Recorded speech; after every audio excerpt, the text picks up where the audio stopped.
Hi, I'm Amber Bell, and this is Real Agriculture. I'm here today at the Western Canada Conference on Soil Health and Grazing, and sitting with Burke Teichert. It's great to see you, Burke. It's good to be here.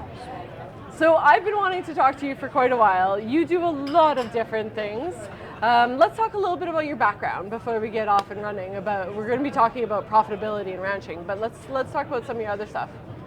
Background could last a long time. Yeah? I was born and raised in southwest Wyoming, raised on a family cattle ranch, and had an idyllic childhood. But graduated high school there, went to Brigham Young University to get a bachelor's degree. Interrupted that for 3 years to serve a mission for my church in Brazil, and then back and finished the degree. Then went to the University of Wyoming and got a master's degree there. Both of those degrees were in ag economics. One with an emphasis in agribusiness, the other with an emphasis in farm and ranch management. And I thought I was a ready-made ranch manager, but I wasn't. So I got a job in the AI industry. In the AI, cool. Not artificial intelligence, but the other Right. AI. And that sort of built animal science around the ag business. Right, yeah. Formal education that I had. And, that industry introduced me to some of the best animal scientists in America of the day. And some of those people became very good mentors for me. That's amazing. And it'd take me a week, so I'm not going to tell you all the stories of how I moved from one job to another there, but along the way I ended up quitting 2 jobs without having the next job, but I found the next job real quickly both times. And hopefully that was because I left a pretty good track record behind me. Right. And but I ended up, getting a first general manager job on a ranch. And the people who hired me shouldn't have hired me based on the information I gave them. But I'd had a mentor prior to that taught me some keys about how to manage people. Cool. And so when I accepted that job, I inherited some people on the payroll that were good. I recognized that they were good and put them in places where they could do us the most good. I think I had some capability of helping them use their talents to their fullest and maybe even become better. Right. And then, so we were successful out the gate. And so I developed a reputation right away for being able to manage ranches profitably. Right. And I think that's a really well-rounded background because one, you're known for speaking about profitability and ranching situations and about ranching practices in general. So today you were speaking about profitability and ranching.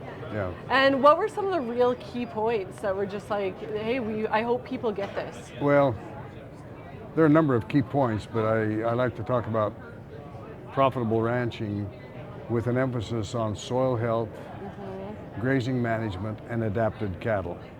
And those 3 things work in concert with each other. Right. Naturally you build grazing management into the soil health aspect, and but that's what kicks off profitability. If you do those things right, profitability is going to get better. Right. And what do you mean by adapted cattle? Cattle adapt to your management and the environment and do it on low inputs, low cost.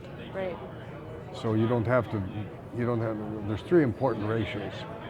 How many acres does it take to run a cow? Now, from wet country to dry country, that's a big difference, but in your environment, if you can reduce the number of acres that is required to run a cow, that's a huge economic lever.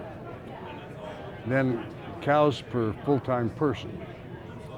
The more cows one person can run, and I don't want to make them work harder. I just want them to work smarter, organized better. And I've developed techniques for how to do that. Yeah.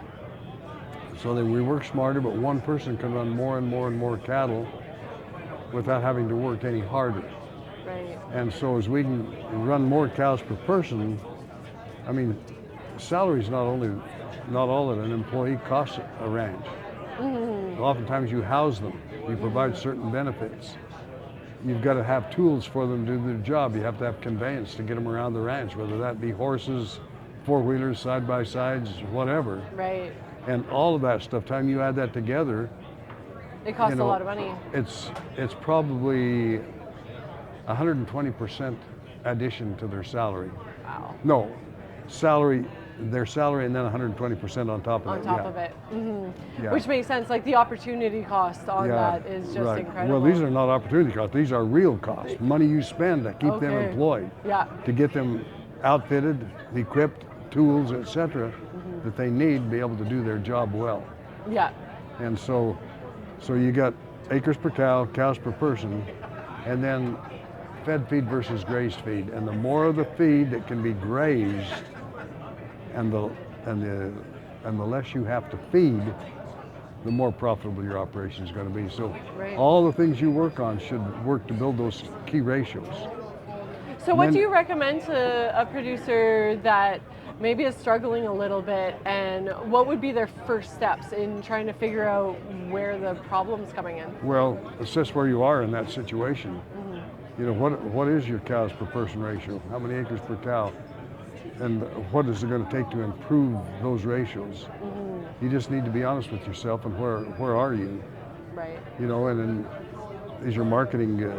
Do you know how to market well what you have? And I don't want to be mean, but most ranchers don't. They just sell. They just take them to the auction yard when it's time to sell, or they need a little money and take what they can get. And take what they can get, and they don't strategize and figure out how to make this complement of livestock that I need to sell be worth more money all the time. Right. And so marketing is really important, and getting excellent herd fertility, and that's important to cull the right cows and have the right bulls. Yeah. And because I'm asking cattle to be adapted to their environment, but the ones that are fertile in that environment are the ones that are adapted.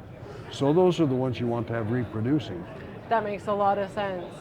And there's been more talk, I think, about the genetic process and the thinking process on what do you want in a herd when you're breeding? I want fertility, first of all. That every animal that has a live calf, that's something I can sell. Right. If they don't have a live calf, they've fed them and I don't get a calf. That makes sense. That's a big problem, and I don't go for big high EPDs. Matter of fact, I seldom use EPDs anymore. I just want cows that can have a calf, a live calf, with very little intervention from me. I don't want to have to touch them. I want them to be totally trouble-free. Minimal inputs. Right, and on low inputs. Now, naturally, we got to feed them. They do have to have grass to graze for as much of the year as possible. And, you know, in these northern countries, we're going to have to use a little protein supplementation if they're expected to eat dry grass in the wintertime. And the snow can't get too deep, and we're going to have to substitute feed a little bit. But a lot of places we can minimize that, though. You really can. You know, the interesting thing is ranchers in Alabama feed as much hay as ranchers in Canada. Do they really? They do. It's a habit. I didn't know that. That's interesting. Yeah. That's interesting. And what would you say to, because I mean the cattle markets have been really strong, like this year's been incredible. What would this be a good chance for people to maybe introduce into their operations? What would you recommend for people to do on strong markets? Jump out of your paradigm lockdown, kick a hole in the side of your box and these cattle prices are going to fall. And a lot of ranchers right now are at the edge from a profit standpoint. So take this opportunity, these high prices, to learn different things and do different things. Doing the things we've always done a little bit better is not going to be enough. Right. We've got to change what we do. And sometimes those changes are marked changes. I mean, they're significant changes, and a lot of people have trouble wrapping their minds around that, but they don't have a choice if they want to stay in the business. They're going to have on how to make it. the big changes. Right. And is there a way, I don't really know, like I know in the cropping world you have agronomists and people you can go to that can kind of help with a lot of things. So do you see that there's a lot of financial help for ranchers out there that are looking for some advice or? You know, there are a few consultants, but they're darn few, that really know how to step into that world. Right. There are some pretty good courses offered, you know, one place or another. Short courses that people can go and take and learn. Right. But there are some people offering courses that aren't very good too, but there's some that are quite good in fact. Quite good ones? where you can learn and start to take these steps to make it better. Right, because sometimes it just starts with one small step to learn something new, right? You have to become a lifelong learner, and you can't be engaged in paradigm lockdown. You've got to say, hey, let's be open-minded. Let's look at all the things, and sometimes to look at all the things, you've got to be introduced to other people, other things. And right. So sometimes you hear people doing these stupid things. Maybe those things aren't so stupid. Maybe you need to go see what they're doing. That's a good thing. And say, would that work at my place? Could I do it? Could I do it here? Yeah, that's great. Well, I want to thank you so much for joining us on Real Agriculture. And that was Burke Teichert.